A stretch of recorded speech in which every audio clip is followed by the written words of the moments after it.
The wheel of time turns, and ages come and pass, leaving memories that become legend.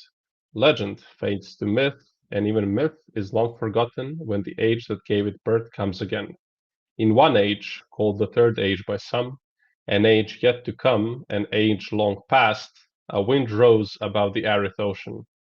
The wind was not the beginning. There are neither beginnings nor endings to the turning of the wheel of time. But it was a beginning. And besides that being a very, very, very super cool quote, and also very familiar quote, it's also very apt because we have on this channel, if you look a couple episodes prior to this episode of our podcast, Varking and myself have actually covered the first half or the first three episodes or the first half actually of the third season.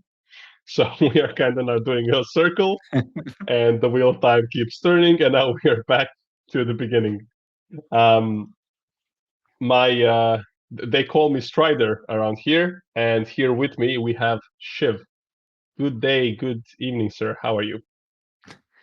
Doing pretty good. Happy to be here for yet another adventure with Strider. We've been on adventures to the Penguin, House of the Dragon, Dune Prophecy, of course, everything Lord of the Rings, Middle Earth related, Rings of Power. Hopefully, I didn't forget anything else. And now we're here. Yeah, we did a few. Yeah, and I'm absolutely thrilled to have you here for starting this new adventure.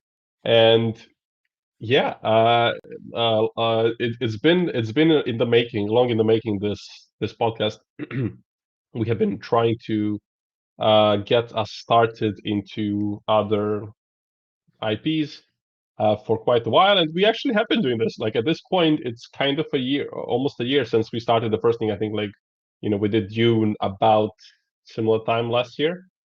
I think maybe that was the first thing. To be fair, with the Warking, we also did we did Reacher. Actually, that was the first Oh, non-talking thing. Was we did season one or season two or season two of the Reacher TV show. So yeah, um, Wheel of Time, right? One of the biggest fantasy TV series of all time, book series, obviously. Very well known. I haven't read it myself personally, but everything I've heard of it, and I know firsthand people who have enjoyed this series for a long time. I have some of their friends, and I have to give a special shout out to Lakitia, who is one of the basically OG members of Fellowship of Fans. She was, I think she's one of the two biggest fans I know. The second being my friend Raka, who I will be mentioning throughout this podcast series. Um, so yeah, I heard a lot of good stuff from them, but I haven't personally read the books myself. I know some things that we'll get into later, but Shiv, what's your background with the Wheel of Time, and what is your background with the show? I'm definitely flying blind with this show. So, haven't read the books. Somehow, this entire series has escaped me. Like, no friends mentioned it. And then when we were covering Rings of Power, it was around the same time Wheel of Time was ramping up as well. And I have to say, the promotional material that Amazon provided, at least early on, it swayed me away from the show. It I don't like. I might be flying out of left field here, but the promotional materials to me kind of reminded me of like Doctor Strange and like Marvel esque like sorcery stuff, and I was like, I don't know. I have superhero movie show fatigue. Like I don't want anything like that. I had no idea it was set in like kind of like a more medieval, time, fantasy, realm. So whatever they did with the promotional materials, it just swayed me away from it. And I'm lucky Strider pulled me in to do this podcast because I got 2 episodes in so far, and I absolutely loving it. I'm sure we'll talk about the kind of Tolkien slash Peter Jackson influence in the first episode specifically. I caught a bunch, um, but yeah, like the Trollocs, really cool, evil things, like very scary. Like we're kind of used to in Middle Earth orcs and all that, but I think they did a pretty good job coming up with a new monster design. It's pretty brutal. But yeah, so as long as I'm on an episode, I'm probably going to be like just caught up by watching the episodes prior to us recording a podcast. So I'm flying completely blind. Any theories I have, like I avoided spoilers too. So hopefully I get some theories Yeah. right along the way. But yeah, we'll see. Uh, yeah, I'm excited to see this actually because so for myself, I have seen basically I have seen all three seasons once. I saw season one when it came out. I wasn't super impressed. Like I was like, I had fun, but I think maybe I expected something different at one hand, and the other hand, the end of season one, we'll get to that for different reasons. Many main reasons being um, very very big problems that the production had to face that wasn't their fault, specifically COVID-19. They were filming this right in the middle of the first part of of the pandemic, and then the fact that one of the main actors left the show at like I don't know 80% of filming of season one. The ending felt weak for me. I wasn't happy with it. And then but I feel like mainly the issue is because it's 2 years, you wait 2 years, and then I think the main issue was actually, as you said, the promotion. I feel like I barely, I knew that season one is coming out, and then I knew, okay, it's in 2 weeks, it's in 1 week. Oh, it's dropped yesterday, but like I wasn't seeing like promotion barely at all, and I just didn't get into it. And then I kind of got like thirsty for some fantasy when season three was coming out, and I binged season two. I watched like recap season one, I binged season two, and like season two got me. I was like, okay, I'm in. Like this is actually really a lot of fun, and it felt like a big step up. And then season three was actually fantastic. So which makes the news of Amazon canceling this show even more heartbreaking because I mean we'll be referencing this the whole time, but in short, save Wheel of Time. If you're hearing this and you're not sure if you should be doing this, please, even if you're just a fantasy fan, if you're not a fan of the show, go please check save WOT, save Wheel of Time. Sign the petition. We all benefit from having good high budget fantasy shows around. But I mean, if you're here, you're probably interested in it anyway, so you might as well do it if you haven't already. Um, so yeah, we'll that's a short my. So I'm rewatching this is my first rewatch of the series. So paired with this and the fact that I know some basic lore from the beginning of the story that I heard from these friends. That's nothing spoilery. I just know like the stuff we are at. I watched a lot of cool videos. We even had Lauren from Unraveling the Pattern, who is one of the best Wheel of Time YouTubers. Absolutely fantastic dude with insane quality of content.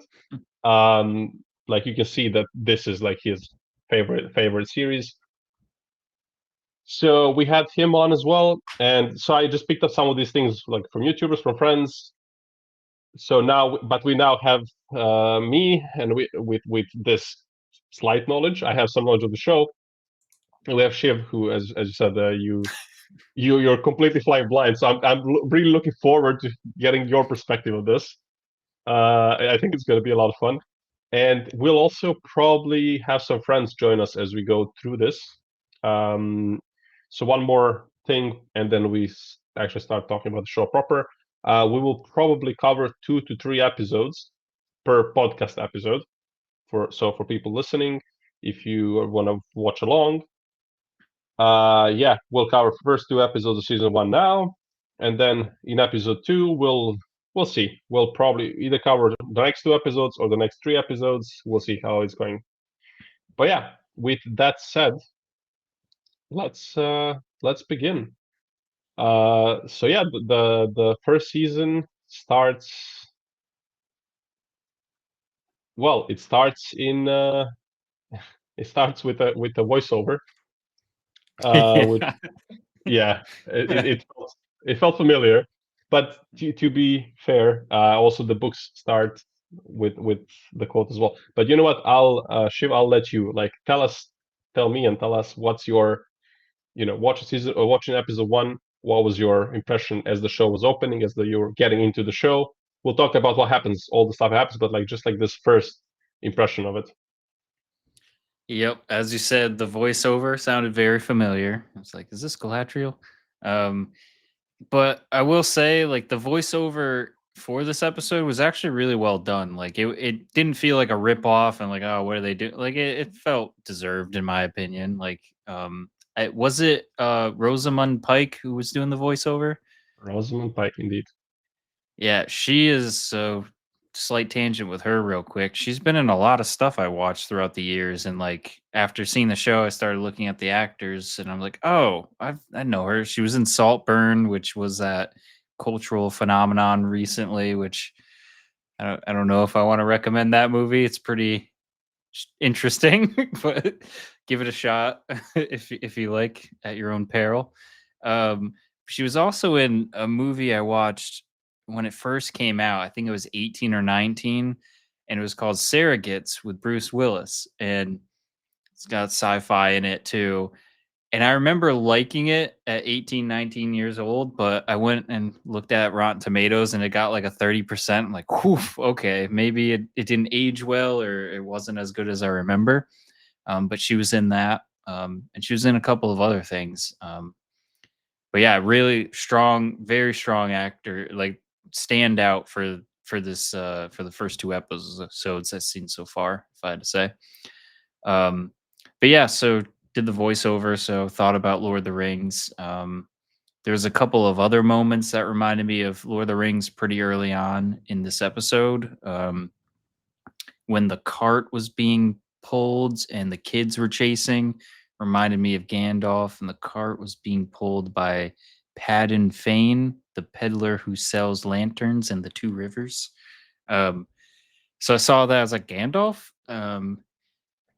So that was one. Them dancing around the town, like it kind of reminded me of the Shire, before an adventure, showing the merry town before disaster strikes. Party. Uh, party, yeah. Um, we're waiting for the party tree and the party tent, but that was there. There was a quote early on too that reminded me of Lord of the Rings. Definitely paraphrasing, but it was definitely far enough from being like a direct rip off again, but it was along the lines of the quote that Gandalf says, where he's all you have to decide is what to do that time that's given to you. It was something Yeah. along that, but it was like about life. Like all you have to do with your life is like what's given to you or whatever, something like that. So I was like, oh, that sounded familiar. And I said that in the group chat, and Strider was like, "Oh yeah, the author even admits it's heavily influenced by the Fellowship of the Ring." And I was like, "Oh, okay, yeah, I totally see the influence now." But yeah, overall, I went into this blind, didn't know what to expect, and then getting the Trolloc attack, and it was super violent and shocking too, because it's in the middle of like a dance. Like I was not expecting that. Um, and yeah, the first episode got me hooked. Um, yeah, how did you feel about it first time around? Yeah, I mean, quite similar. I will have probably echoed your feelings today or like of these days when I was watching it for the first time. It kind of, I guess it also was like, okay, I kind of knew that the first book and first season does will have a similar vibe to the Fellowship of the Ring. So, you know, also it's the thing with Tolkien, right? Like he is the people call him the father of fantasy for a reason, for many good reasons. Um, but there's also like this, he also did use a lot of tropes that were already existing before them, but he, put them into like this triple A package that will just be platinum level of quality forever. So we tend to ascribe some of these things to him, but also to be Mm, fair, some of those were actual tropes even from before the Lord of the Rings. But yeah, so I was like, okay, there's gonna be a fellowship. They're obviously gonna go around, like there's gonna be a group of friends. They're gonna go around. There's gonna be a quest. I saw people comparing, Lan with Strider or with Aragorn, Moraine with Gandalf. Like there's obviously these mm, parallels. There's like, okay, there's this one of them is the chosen one, which isn't necessarily the Lord of the Rings, but in a way it is. Like Frodo and Bilbo are like there's this weird thing going on with like chosen by fate, but it's also like their choice. But like mm. there's this layer of the chosen one going on as well, but it is more pronounced in the Wheel of Time. Um, so yeah, I mean, it was pretty good. And on the second viewing, I it's probably because I really enjoyed the rest of the show. So now going back, it's like, look at them, all young and innocent, and not knowing all the crap that's gonna happen to them and all the suffering they're gonna go through. And I only saw the 3 seasons. Like, who knows what happens later. So yeah, overall pretty good.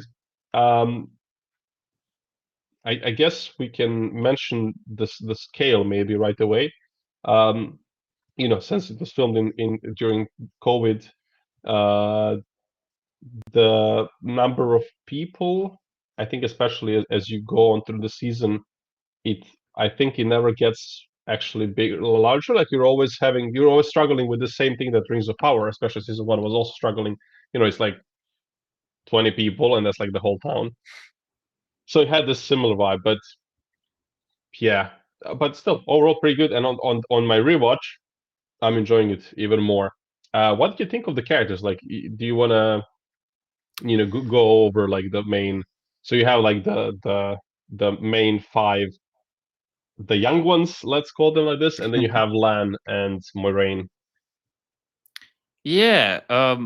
One of the first ones I would want to talk about, just to create a tangent again, Rand, the actor Josh Stradowski, I think. I don't know if this was going on or if you've heard this on like the community as you were watching it originally.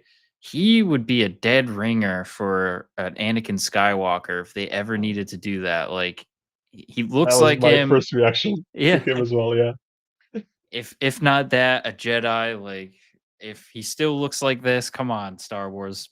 I mean, sadly, he's available for work. So if you need a Jedi, uh, yeah, but who knows? Hopefully, our efforts with saving Wheel of Time lead somewhere because I'm hooked already. So I want to see more.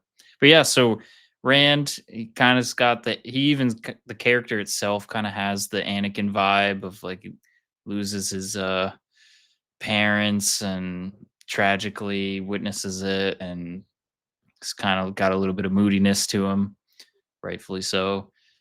Um, I feel like the mystery character to me is Matt because I'm looking at mm, Wheel of Time fandom, like the website right now, the wiki, and his summary is a gambler who takes care of his sisters. So we kind of in the first episode we get that he's gambling, kind of begging for money a bit. Uh, the friends scrounge up some money to give to him to help with his family. So there seems to be like, maybe he's making some poor choices, but he is looking out for his family. Um, episode 2 stuff goes down, which is it left me at a cliffhanger. So when we get to that, I want to talk more about Matt. Um, Perrin, a blacksmith. I feel like he's a bit of a mystery too. Like we didn't get much other than we did see the Trolloc fight at his house or wherever he was, and he I think he accidentally kills his wife yeah, with an axe. So tragic backstory there as well. A lot of tragedy in this show early on, first episode. Um, the other, so is it Egwene? Um, Gwen. Egwene. that character was a bit of a mystery for me in a different sense. Like, it seems like she was involved in like a I don't like a town ritual or something. Like, do you know more about the backstory there of like jumping in the Yeah, river and I mean, so yeah, basically, I've well, again, do not quote me on this because I'm no lore master for this, absolutely not. But basically, it turns out that they have this person called the Wisdom, which is like the town healer slash wise, hmm, and I think they have to be like they have to be women, so wise woman, and there's some kind of like an initiation ritual. So it's like Egwene and her best friend Nynaeve, who's kind of like having this motherly complex. She kind of feels very protective. I mean, you've seen this. It's very hmm. clear from the first moment you meet her. She's very protective over the village and everybody in it, especially her friends. And it's like a constant theme that keeps going throughout the show. Uh, yeah. So yeah, it was kind of like an initiation ritual. and so you mentioned that for the initiation it's more like woman based. Now that's bringing me to I think the beginning scene of episode 1 where there was a bunch of people dressed in red Mm. chasing a man who had special powers potentially, and there was some dialogue like, "Oh, he shouldn't have that." So that's another like I guess I could be asking a question that leads to spoilers. Like one is who were the red people, and then two, um, can men have these special powers? Because they picked Rand, Perrin, and Matt to go with them on this journey. Are they support characters? Is there a way to answer that without being spoilery? I think there is. So this is definitely a huge, maybe central part of the whole story. But so it was women in red. They are so you have the Aes Sedai, right? And they are like these, they're sorceresses, not witches, I guess. They don't call them witches. It's like an offense in this world. It's not like in Harry Potter. It's like so they're like wizards or sorcerers, however you want. And they have, I think there's like seven uh, orders within it, and Mm, each of these orders has like a different. So you know how Moiraine is in blue. So her, I don't know all seven. I think there's seven of them. I don't know which one is which for all of them, but the two I definitely know is blue is like kind of the most loose one. Like they kind of like do politics, but also mm, like they're kind of like an X factor. They move around. Like everybody else has a more specific task. I'll say it like this because I don't want to lead you the wrong way because I don't know how to properly put it in words. But so that's Moraine. So that's why she's on this quest because they it's like it's like actually like Gandalf basically. Like Radagast has his own thing, right? mm. He's like into trees and stuff. Saruman, he's the search of knowledge. He is more stationary. He has his own thing going on. And then Gandalf is like the X-Factor. He's like wandering around the world and paying attention to stuff that's happening and like the things that as an organization, should be keeping an eye on. But the red ones, the red Ajak, Ajak, I'm not sure what the pronunciation. I think it's Ajak or Ajak, something like this. The red ones, they hunt men who can channel, and they strip away the powers. So to channel means to have access to the power. And the thing with the one power is this is not a spoiler, just a technicality, and maybe it will make it easier for the future for you to follow. Because I feel like I could have used I mean, I did. My friend Raka did actually explain this to me, so it was easier for me to understand what's happening. But basically, the one power, which is like like the Force, like it's the magic. Yeah. It has two halves, the male and female one, and the female one is doing all right, but the male one, I will not say why, but it's kind of corrupted. So the men, if they have the power, they kind of go mad. They're basically the if you ever go into like a lore dive or something, they usually refer to as like walking, talking, crazy nuclear bombs because Wow. they literally like they can like burn like just I don't know, cause a fire firestorm or fireball or whatever. So that's why it's very important for the power to be cut off from them. So that's what was happening. And then we have Moraine coming to the two rivers, looking for them. And then if one of them is this dragon reborn, which it's just metaphorical, there are no dragons in this world as such, but it's like the title, it's like this man who can channel, but there's like this, okay, you know, is he good? Was he bad? Like there's this whole lore thing that will continue to like unfold. So I won't go into that, but like, does that make sense? So they were the Red Yeah. Ajak Khan's men who have to channel because it's dangerous for themselves and for everybody else. But yeah, they are not necessarily the nicest of people, as it happens to be the case with the Red Gotcha. Ajak. Yeah, So if I was to throw out a wild theory without knowing anything right now, let's go. if s- if some of the men can channel that power that were picked by Moraine, most likely one of them could be a dragon for good, but that means that there could be some people in the party that turn to evil. I don't think it's spoiled because I think they said it. There's only one. There's one. Well, uh, actually, that's a solid theory. Actually, like I'll just leave it at that. Like it will make sense in a Mm. couple episodes. Like there's Okay. only one dragon. That's what I will say. Yeah. But you'll it actually it's a very good thinking process toward in like the right direction in a way. Hmm. Yeah. So I don't know, where were we? Yeah, the opening you were asking about the Red Ajak. Um, yes. So in general, like the characters, I guess. What did you think of Nynaeve? Okay, so she was mostly just to kind of get me grounded here. She was mostly featured in episode 1 and then spoiler for Yeah, episode 2, she shows up at the very end, right? Okay. exactly. Yeah, she seems very interesting. She, like you said, she looks out for her town people. So I have a feeling she's going to have a powerful part to play. Um, did she have powers? I'm not going to deny or confirm that. Okay. So there's a potential she has powers. I don't remember seeing them, but she was involved in that whole ritual with the women's circle, right? Um Yeah, yeah, so yeah, she's kind I'm of the lead wise person in the village at the point of this point in time.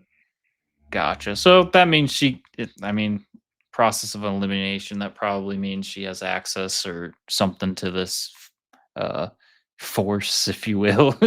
But I guess I'll find out. Um But yeah, she kinda reminds me of, if going back to Lord of the Rings, dare we do this on Fellowship of Fans, but, um, she kinda reminds me of how Arwen was portrayed in the Peter Jackson films, which were some deviations, from the books in some cases, but I get a mix of that a little bit. Um, yeah, I'm looking forward to see where she goes because yeah, all I got a little bit of her in episode 1, and then towards the tail end, she meets with them. So I wonder if it's a scenario where she's gonna try to convince them to go back to the town, or they're gonna convince her to go on the journey. So I'm kind of at that cliffhanger right now with her. And Yeah. I think Land's the only character we didn't talk about from the main cast, and he's a bit mysterious right now, right? Like he's kind of the warrior that protects Moraine, and in some cases she protects him. uh, yeah, I'm very curious to see where this cast goes. I don't know if you have any tidbits you can share with me that don't spoil anything, but um, curious about his background and how they met, stuff like that. Uh, I I I won't say anything for now because I'm not sure how much like obviously it's revealed, but the season one kind of struggled. Like it's season one is very Hmm. similar to Rings of Power season one. Like he had a lot of no, maybe different kinds of issues, but he had these issues.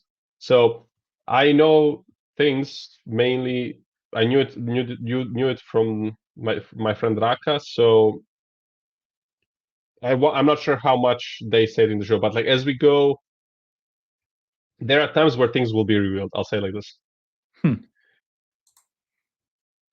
But one thing that I think is useful, I sent it in our chat. That's an S in the end. I don't know if it's clear. Tavern and taverns is like the plural. So when Moiraine and Alan come to Two Rivers, the important thing that they're looking for is so Moiraine says at one point, I heard that there are 4 taverns in Oh. this village. Again, this might be a crude explanation, but basically, the Wheel of Time is the way this world works is it has like this, it's literally weaving the time, like the strings of time, like like the rope of who knows how many strings, infinite strings, is being weaved, and every once in a while, something happens that messes up with the flow of the wheel, and then the wheel creates taverns who are special people. They don't have to necessarily be like channelers. They don't have to be like they don't have to have magic necessarily, but they can be special in some other ways. And their purpose, as far as I understand, is that they are meant to like put the wheel back on track. The flow of time, they kind of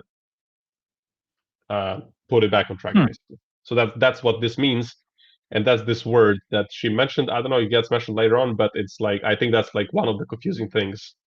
So you have she's looking for the dragon reborn, because there was this one guy in some age long past that was also the dragon, and this new person will kind of be like the reincarnation of that original one, and then we'll see what happens with that. But yeah, and then so there's this, and then there's this tavern, which is like a different thing that can be multiple people. Gotcha. Okay. And in the party of people she brought from the town, there is 5. So there's a potential of 1 dragon, 4 taverns, right? You Yeah. you can do different things with this math. I'll put it like Okay. that. Or a Yeah. dragon is a tavern. Yeah, yeah, yeah. Okay. So that could mean one of the characters' days are numbered. I will again neither confirm nor deny this. Yeah, okay. So, all right. I think we are covering some important ground here. I'm very proud of us. um, yeah, I cannot wait for us to get into some later episodes because there's a lot of cool stuff. But anyway, let's talk about um, what happens at the end of episode one. So we have, they are preparing for Beltane, the celebration, and then they are attacked by Trollocs, and yeah, it's not good. It's not great. Moraine gets wounded, but she manages mostly herself and Lamb. They manage to fight off. Obviously, people in the village. Hmm. There's everybody's trying to do something. We do see from Matt the thing he instantly does is he runs for his sisters. Rand, who was living uphill somewhere like on the mountain with his father. By the way, that's what's his name? Is it Lord Bolton? Bolton. Yeah, Yeah. Lord Bolton from yeah. Tam. So anyway, they survive an attack of a Trolloc as well, and then they rush off to the village. There's a whole thing. There's a struggle there. What do you think of this? What did you think of like how it looked? What did you think of magic, the way it was portrayed, and like the Trollocs? Yeah. Love the Trollocs. Thought they were very fierce and scary, which is great. I love the blocking of the action too, of having the separate battles kind of going on of like the town folk and then having is it Lan and Rand, Rand, right? Rand, Rand, yeah. and his Oh, father Tam. Tam. Tam, there we go. Having them in there kind of off up the hill and kind of extending the drama. The one critique I guess I have, but at the same time, I would have to look inward and go like, how would I do it better? I don't know. Um, the kind of sorcery stuff, I feel like it doesn't hit the way I would like it to, like the CGI graphics of it. I wish there was a better way to portray it, but if you were to ask me how to do it, no idea. I don't know what I want in that scenario. Um, that was my only critique is that I wish it looked, I don't know, like more grounded, I guess maybe is the right. I don't know. I Mm. don't even know how to describe it. But the battle's great. The It's pretty gory at times. And yeah, and the kind of the standoff with Moraine, where like she was pretty surrounded and was able to fend off like multiple Trollocs. That was pretty awesome. How about you? What were your thoughts? Yeah, I mean, pretty much what you said. I think CGI could have looked a bit better. Which I think it does go better. I'm not sure. I think maybe they were using a combination of CGI and Hmm. prosthetics, or I do think that it starts getting, like, for example, season 3. I think it looks better. I said like this, but I think it's Nice. it's still alright. Like, it's fine. It's not Yeah. great, but like it could be way worse. Um, I think the channeling as well. I think it also gets better. I think this show in general just keeps improving, like on every throughout every layer of the show of it. So yeah, I think it's later on it becomes pretty good. Here maybe they were still figuring it out, but I think it looked all right. Hmm. Um, the one thing I'll say, and I think this keeps going with the show, though, I feel like until season 3, I haven't been really impressed by Lan. So I feel like they don't necessarily know how to use him in Uh, like the best possible way. And I think this might be something that keeps going. As I think, especially he gets better as well. I think they all get better. So if you like them now, you'll like them even more. But yeah, I feel like there's they just don't completely get how to use this. But which I do understand. hmm. In a book, it's easier because you can say in one sentence like, Lan was fighting off Trollocs over there while Moraine was, and then you go on like 3, 4, 5 sentences saying what she's doing, because channeling takes a big chunk of the story. Obviously, it's the main thing. Hmm. So I admit, like, it's not the easiest thing to put on screen, but it's all right. Hmm. Yeah. Yeah. Um. Okay. So then, yeah, the battle happens. A lot of people get hurt, and then they leave. Um. Moraine says, "Hey, it's up to you. You gotta go. You gotta go, and Trollocs will follow us, and hopefully they will leave the village alone." I feel like the geography could have maybe been done a little bit better, but there's logic to it. But I feel like it doesn't also get properly explained. And also the one fun thing that's also similar to the Lord of the Rings, the Myrddrals, or the Fades, that person riding a horse, Yep. that also looked quite familiar. Yep. 100% agree. And then you can kind of make an argument too. It's almost like a Harry Potter slash Lord of the Rings mix of Voldemort and or the Mouth of Sauron. You can look at it that way. Like, yeah, it's Yeah. and question I probably can't get an answer to, but are fades related to corrupted men with the force or yeah, Yeah. the I I don't I don't know the answer to this question. I think not, but also that would huh. actually be a cool way to do it and still keep kind of giving an homage to the Lord of the Rings. I actually have no idea. I forgot that they exist. I always forget they exist, and I was like, oh my god, yeah, this thing exists, because yeah, I just keep forgetting, and I'm not sure what they are and who they are. Hmm. But they're there, and they do sim. where they do resemble the Ring Nazgul. race. Yep. Yeah, the ring raid. So yeah, okay. Let's move to episode 2. So because this basically ties in, then like they leave the village, they start traveling. Um, they decide they will go to Tar Valon, which is the city where the White Tower is, and the White Tower is the seat of Aes Sedai, and it's basically like treated as like the center of the world because Aes Sedai are like the most, in a way at least, the most one of the most important entities in like the whole world. So it makes sense. It's like Rome in medieval Europe, for example, in like in I guess in like such a similar way.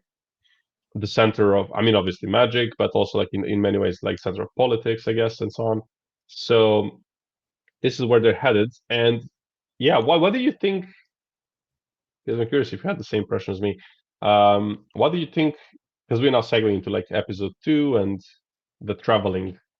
What did you think of this? Like, there's a solid amount of traveling actually in episode 2. How did you feel about like the way it was presented and like the world and like what was your feeling for it? Well, once again, to compare to Lord of the Rings, Buckleberry Ferry comes to mind. Yeah, yeah, right. We had Huckleberry Ferry. Yeah. So, and they did a good job of creating a decent amount of tension during that scene, and it definitely reminded me of Buckleberry Ferry. But yeah, I would say the travel aspect. I guess with Rings of Power, we get, and Lord of the Rings to some degree, we kind of get a map on screen, and it kind of gives you an idea of where like the direction they're heading and all that. Yeah, and the dialogue, I think she said like, "Oh, we came from south or west," and the truth was it truth seekers? What are they called? Or questionnaires? So Uh, yeah, they're like a special order within the White Cloaks. yeah. So it seems like he might have sussed out a lie or something, or might know more there. But yeah, I think if we had map overlays, that might help a little bit to kind Mhm. of see where they're traveling. Um, And yeah, right now, because I don't know much, like where they're going, like I'm wondering what the purpose is. Like if you said they're heading towards that like bustling city, are they going there to like train, learn more? I wonder like what's the purpose of their mission right now? Any hints you can give me? I can say that I think it's kind of purposeful, where it's like I think we're not meant to know what the solution will be, and there are doubts. Like there's they have this fight at some point. When they camp when they camp out, and then there's a moment where they kind of have a fight, and like Rand stands up to Moiraine. He's like, "Where are you leading us? What do you want from us? Why do we trust you?" Na na na. And I feel like it's similar with the characters because like the men do not channel. This is known for it's like sky is blue. Men do not channel. They don't have place in Tar Valon or like the White Tower unless they are servants or the warders, which is like what Lan is to Moraine. So I think we're not meant to necessarily know what is like the end game here because also I think that also Moiraine doesn't necessarily know due to reasons that I won't share now because they're kind of spoilery. But I was when I asked about the traveling, I was referring more to. So I'll say what I mean, and then you can tell me what did you get the similar Oh, impression. okay. So the one of the biggest issues I had, and it was I think even within Fellowship of Fans, for example, it was completely in complete agreement across the board. The treatment of distance in Rings of Power season 1 was terrible. They just kept like they walked from Linden to Khazad-dûm wearing with their carrying with their hands and like ropes in their hands that table that Dorian took from Gilgalad, and it's like, what are you doing? That's like a month at least of like everyday travel, and they just get there like at the beginning of the next episode. So I feel like, if anything, that I mean, I think this show definitely has some things better than Rings of Power season one. But I feel like the traveling part was actually pretty well done. Like, okay, Hmm. the thing you said, Yeah. like, okay, where are we going?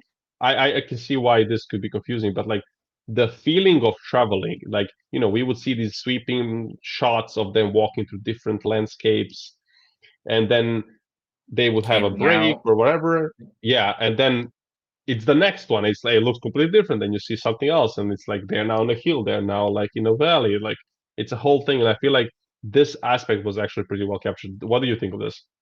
Oh, 100% agree. Yeah. Yeah.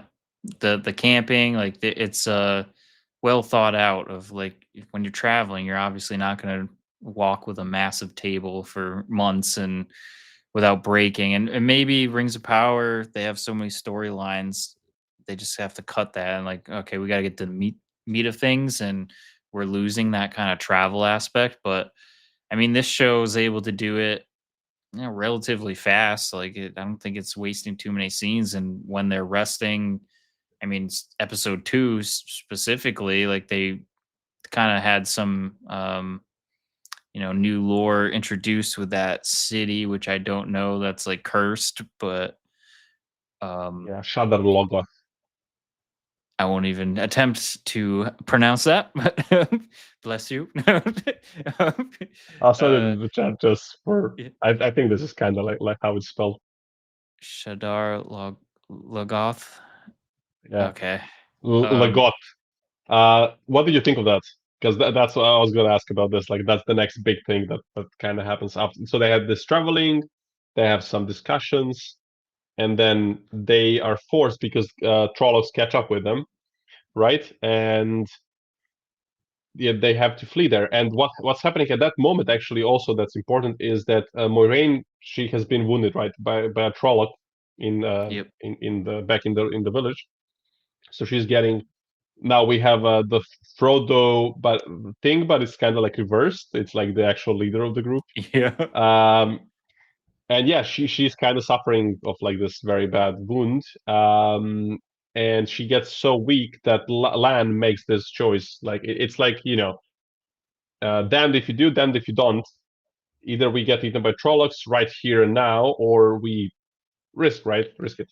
So they go into this crazy cool city with like this insanely Hmm. tall walls.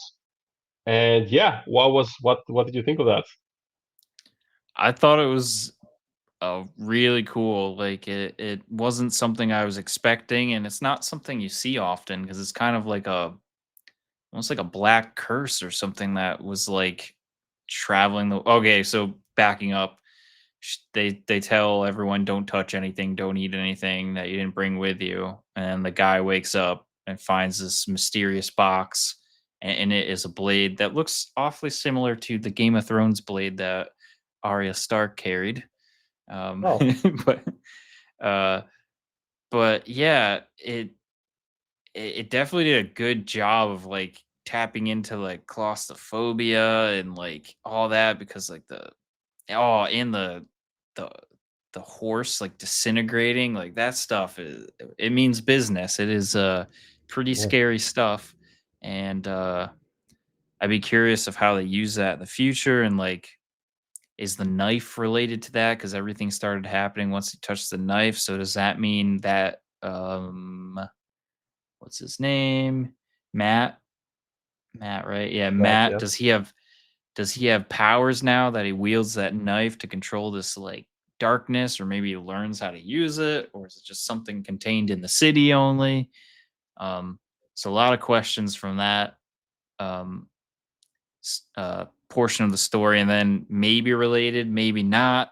If we go back a little bit in the episode, Wikipedia calls this character the man in dreams, not the man of my dreams, Uh, the man in dreams, with awfully similar to Sauron, burning eyes and all that stuff. So who is that? Is that thing related to this dark curse dagger thing? So there's a lot of thoughts swirling around my mind. Um, There was another scene which I think was before this as well, because I'm jumping around a lot. But Perrin is also wounded, and wolves came up and Right. licked him. So I'm like, did the licking heal him, or is there some foreshadowing there that he can control animals? There's like so many questions in episode 2 for me. But yeah, yeah. Yeah. What are your thoughts? I just threw a lot at you. Yeah. I thought the city was cool, and as I said, I enjoyed also more on the second viewing. I like that there's a lot of details on these buildings and so on, and I feel like the claustrophobic streets. It's rare that it's something that you feel like that you would prefer to see on screen. You always want to like these big, you know, big streets, big plazas, and so on. But whatever. It's fine. It works, and I feel like the parts of the city that we see, because there are a couple scenes where they're on like a high points, and even going through the streets, like there's a lot of cool little things. And actually, there was some bits of foreshadowing on some of them, which I learned only like yesterday. Hmm. Uh, or like some symbolical statues and so on that symbolize some things. Um, so yeah, I think it's pretty cool. I think that blight, I'll call it blight. I don't know how it's called. I think it might be called blight. That blight effect was pretty cool as well. I'll say I really like Matt and Perrin, and I like where the characters go. But actually, this is the case with all of them. The only one that I kind of took a bit longer to warm up to is Nynaeve, because she's just so angsty all the time. Um, Hmm. but it as the story goes on, like it feels like a deserved logical step. Like she's not angsty for the sake of being angsty. Like there's more to it, and I feel like they really managed to. I mean, obviously, it's one of the series of all time. She's one of the most beloved characters, so obviously it gets better and so on. But like also like within the show, we get to see her. I think in season 3, especially, like character development, right? Like that's one of the main things in a big series of novels, if it's good. So yeah, but I feel like Matt is quite interesting, especially because he has this.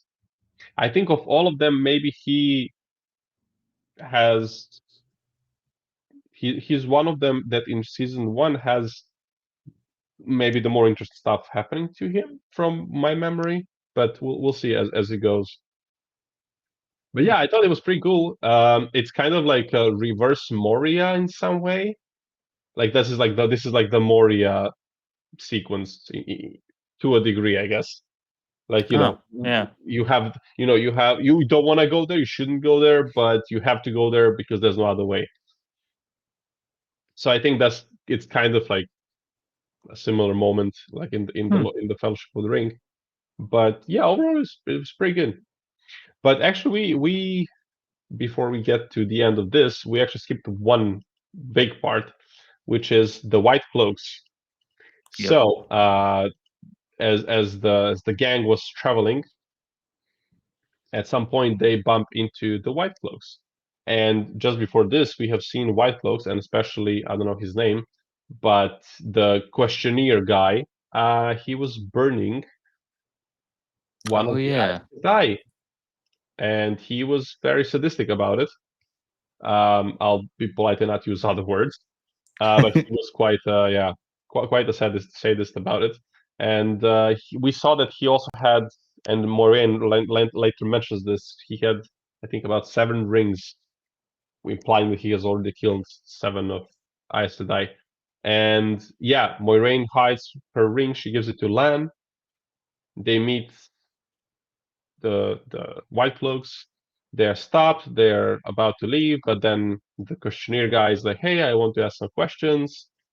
They stop. He's kind of awkward. Lan does some cool things there, like through the he doesn't cut with his sword, smartly, but I guess he does like a couple of cutting words, let's say, with this guy, and he says, yeah, something about knowing what to do with your hands lest you lose them or something like this, which was pretty good. But we see Moraine, and we learn kind of like this big lesson also about the Aes Sedai. They have these three oaths, which I'm not sure I can remember all them. One is they do not lie, one is they do not kill, and I forgot what was the third one. But this is the one that comes to play here. They do not lie. So she is very clever in the way she tells the truth, but in a way that obviously is keeping them safe from and keeping herself safe from the White Cloaks. But what did you think of them? And what do you think of, I don't know, let's call him the questionnaire. Questionnaire, I guess. Yeah. He seems like he has corruption based on how they are portraying him right now. Like, capturing and killing someone by burning them alive isn't a good look. Um, Mm. I guess we don't have all the information. Like, is the yellow Sedai, are they evil in some capacity? And so, No, I think they might be even the healers actually. oh, okay. I Well, think they might be the healers. I'm not sure, but I think they are. and to make a tangent to a different IP, I'm reading the Expanse books, and the questioners kind of remind me of there's Martian. I don't know if you're familiar with the Expanse at all, um, but there's like three factions that the story covers. There's Earthers, so people from Earth, people who colonize Mars, so Martians, and there's people that work on the asteroid belts. They call them Belters.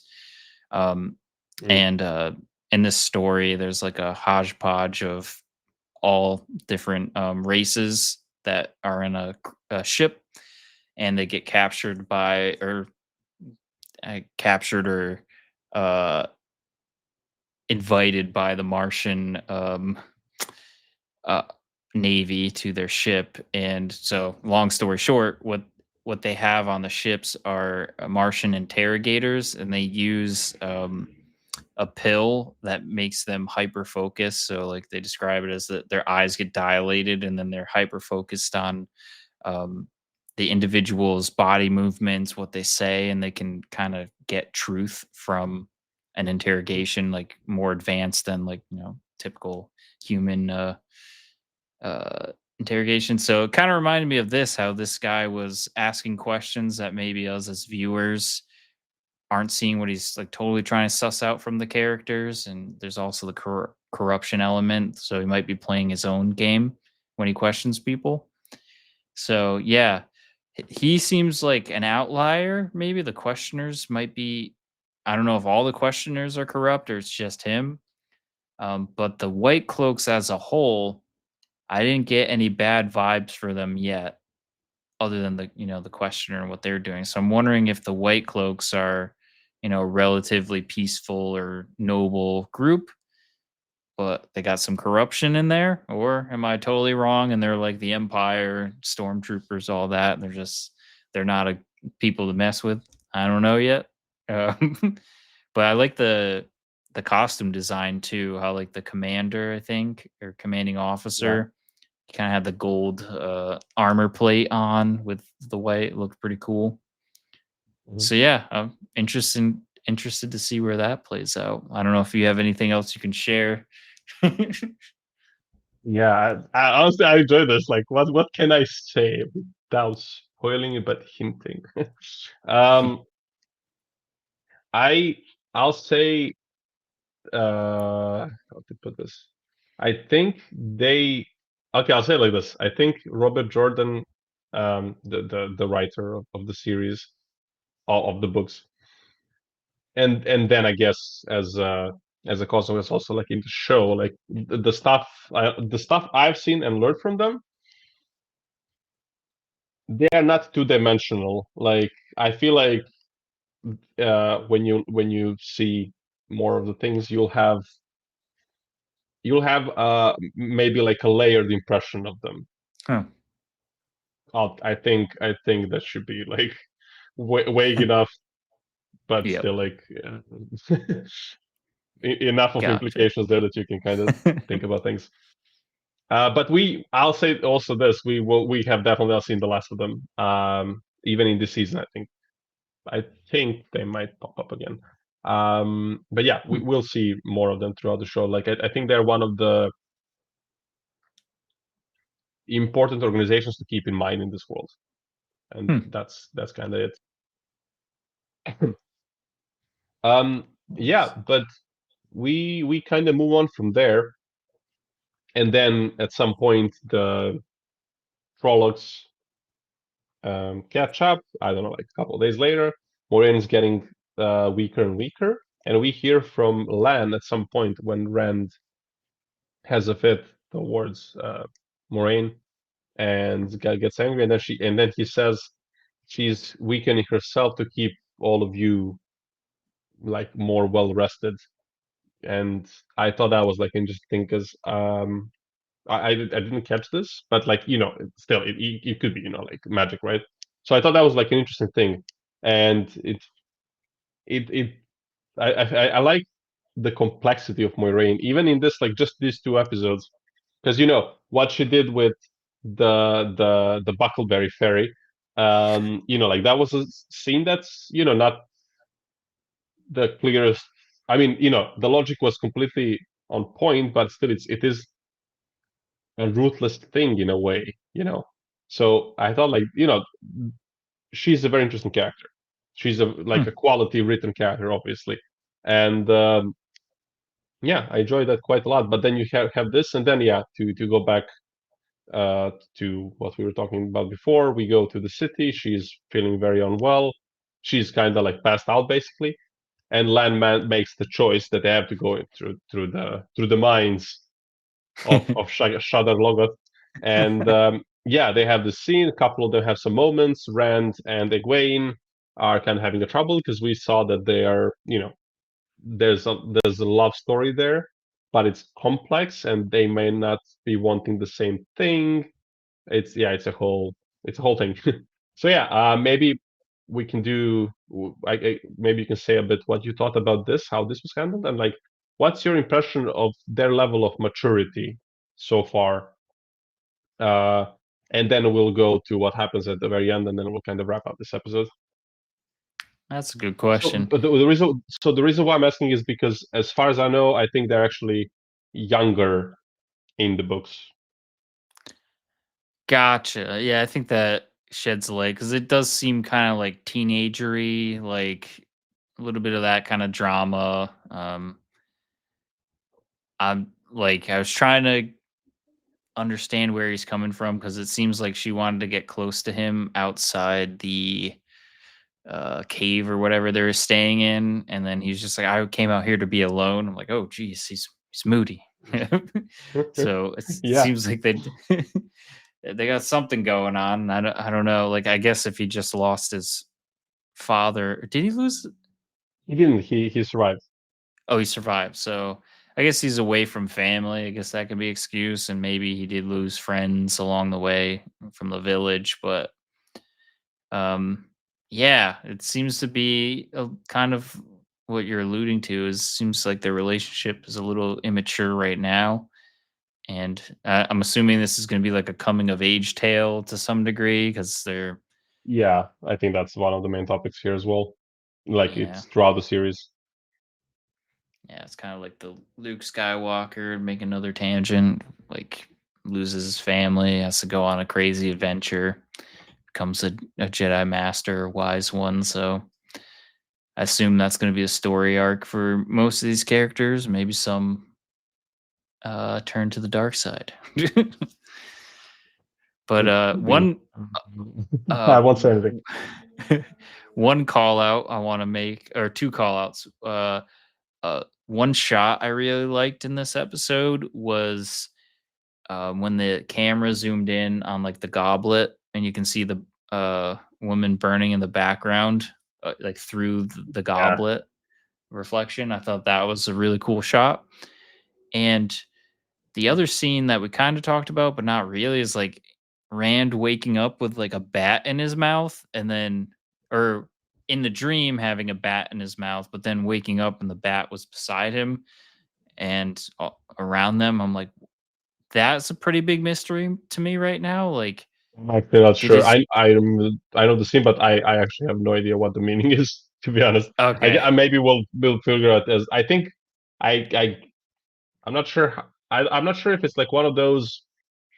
There's something happening, and this happens to be like a consequence that just kind of randomly happened as because of whatever was happening, or it is like an integral part of what's happening. I'm not sure. There's uh, things get revealed by the end of the season, I think, regarding this, but I'm not sure if this is like this could just be like a side effect of something else that gets revealed. gotcha. Okay, yeah, that was a pretty intense scene, and Yeah. yeah, a lot of cliffhangers. Definitely a lot of cliffhangers right now. Yeah. And then speaking of cliffhangers, we come to the actual cliffhanging at the end of the episode. But and Wow. yeah, that was an amazing story. Thank you. An amazing opening that I had to take. We end up with the party, with the fellowship, the breaking of the fellowship. There's a very sad Fellowship of the Rings theme playing in the background as they all try to survive by fleeing the city, and that's kind of where we end up. Except, actually, yeah, you said at the end we have this another echo of the Lord of the Rings and of Strider chilling in the woods looking for a medicine, and then what's this? A ranger caught off his guard, and it turns out to be Nynaeve, and that's kind of where we wrap up. So yeah, so far, um, pretty good. Good, not bad. Yeah, Always fun. I would say it's pretty good. I don't know if this is blasphemy or a bad comparison, but I would say it's on par with Rings of Power season 1, maybe even a smidge step up from it. Um Mm, cuz I definitely like, I guess with Rings of Power it's a hard comparison because we have the background of loving Lord of the Rings and all that. So like I was rooting for it the entire time. And so maybe there's some stuff where I'm like, oh, I already know about Elrond and Galadriel, so I'll stick out through the story. But this story, like I've been pretty engaged with it. Like first two episodes had enough cliffhangers to keep me interested. Another thing I didn't mention, but I started to notice more in episode two is the soundtrack. It's kind of got like a modern vibe to it yeah. too. There's guitar, and I think it's a good vibe for the show. Uh, it, I've probably mentioned it on a couple of other streams, including the one we recorded earlier in the week or on the weekend. But there's a game I played growing up called uh, the Crusaders, Kingdom of Fire, the Crusaders, and in that, what they did was they had the medieval themes with metal music and metal guitar, and Mm. I always have there's like a good blend. Like Rings of Power did That it can be with a good blend of that. Yeah. yeah, it seems to always mesh well. So like, hey, hearing the modern guitar and stuff, I'm like, okay, like similar vibe. Kind of another show I watch, Peaky Blinders. Um, that's more based in the early 1900s, or yeah, before or after World War One, before World War Two, and they use like modern music in it, and it's kind of like a cool blend when different media does that. And yeah, so just to call out to the soundtrack, I like it. It's not like, the typical orchestral stuff that we're used to. There's some flourishes of that throughout it, but mostly I was hearing the guitar and all that. So yeah, I would say like right now, like I've been warned that the show picks up and the first season's like so or whatever. But so far, 2 episodes in, I'm liking it. So maybe we'll hit like a valley for a bit. I guess we'll find out. But yeah, how about you? Uh, I mean, I'm having I won't.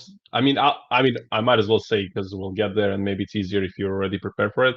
The last episode of two are actually the ones that I think were a let down for people, Hmm. but that will make sense. It will come to it, but basically, it's these two main reasons: actor leaving at like I don't know the equivalent of like imagine if they were like filming in like chronologically, the actor had to leave in like the sixth or seventh episode and like one of the main Matt's actor had to leave, so like they had to Oh. manage to rewrite. Like it's like it's imagine if Sam doesn't go into minuses or Moria, he goes around. Like imagine the rewrites that you would have to do to get him anywhere near where he should be for the rest of the story. So this is kind of like what happens.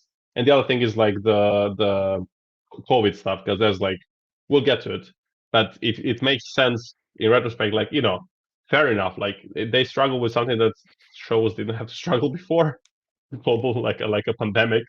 So yeah, but so I think this is where the biggest that's where kind of like this annoying drop happens in a way. But we'll get to it.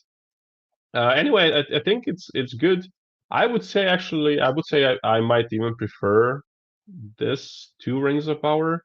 I feel like the pacing is much better, uh, especially if we compare season. I mean, we'll see because I Hmm. haven't rewatched this. I haven't seen the season for like 3 years, so yeah, I look forward to seeing. But so far, so good. I enjoy it, especially because I know where things go. So yeah, I'm very happy you're liking it because I did think you would like it. I was like, it's actually strange that he hasn't seen it. But with what you said, like the marketing and all that, like okay, I think these things happen sometimes. You get the wrong vibe from something and you don't go there. So yeah. But with Hmm. this, I want to thank you for joining me, like for helping me start this up. I really appreciate it. We had many adventures, and this is just the next one in line. So I really appreciate having you with us here. Yeah, and thanks for recommending Wheels of Time to me because I'm enjoying it. It's not like I can't wait to watch the next episodes. I'm probably gonna watch a couple today if I have the time. So yeah, I Oh can't yeah, thank you enough. awesome. I just gotta say before people crucify you, it's the wheel of time, singular. Oh, did I say wheels? Yeah, I gotta mind my just cartwheels. all right, Saruman, keep your wheels. But yeah, with this, yeah, thanks to I don't know. I actually haven't ever checked the numbers the podcast does, so I'm Oh actually god. curious. I gotta talk with Working about this. But yeah, thanks to everybody who's tuning in. We might have more people next time. But yeah, if you want to watch along with us, if you want to join this watch along with WOT in the beginning of the tag of the word, you are welcome. Please do that. And we will be back soon. I'm not sure we'll try to. The original idea was to try to like get this out relatively fast because we want to help amplify the voice of the Save Wheel of Time campaign. So maybe we might even get to do like uh, two per week, perhaps, or like in a weekly time because this will drop on Monday. Maybe during the week we'll try to like record another one next two episodes, something like this. We'll see. But yeah, keep an eye out. Thanks for being with us, and yeah, this is the Fellowship of Fandoms podcast, which I realized I have not said in the beginning because I opened with a quote. But this is the Fellowship of Fandoms podcast, or FOFcast as we like to call it. And I'm Strider. She was with me here tonight. And yeah, that is all for tonight. Thank you all and talk to you soon.